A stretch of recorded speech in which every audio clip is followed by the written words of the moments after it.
చాలా మంది 7 నెలల తర్వాత చేసే ఉగ్గులో చేసే పెద్ద మిస్టేక్ ఏంటంటే రైస్ తో పాటు పప్పులు కలపమంటాము. అన్ని పప్పులు కలుపుతారు, కానీ అందరూ బియ్యము ఒక కప్పు తీసుకొని పప్పులు కూడా ఒక కప్పు తీసుకుంటారు.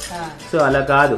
మీరు బియ్యము 2 కప్పులు తీసుకోవచ్చు ఈ టైంలో, కొందరు వాడిన 3 కప్పులు కూడా తీసుకోవచ్చు. బట్ ఈ టైం నుంచి 2 కప్పులు తీసుకోవచ్చు. కానీ పప్పులు ఏంటంటే ఒక కప్పు వేయకూడదు. పప్పులు అన్ని కలిపి 1 కప్పే ఉండాలా, ఓకేనా? బియ్యం మటుకు 2 కప్పులు ఉండాలా.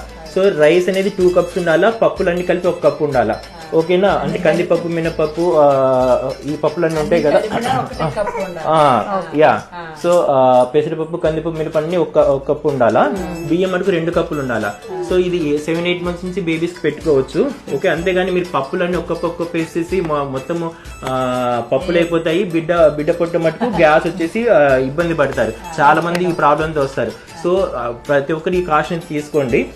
సో బేసికల్లీ చాలా మంది సోషల్ మీడియాలో చెప్పేది కూడా అందరు ఇలా పప్పులన్నీ కలపమంటారు, అన్ని పప్పులు కలిపేసేయమంటారు. సో దానివల్ల కడుపు ఉబ్బరం వస్తుంది. కరెక్ట్ గా అయితే నేను చాలా తక్కువ మంది దగ్గర విన్నాను. సుమన్ టీవీలో ఒక పెద్ద ఆవిడ చెప్తారు, అది 5 years బ్యాక్ చెప్పారు.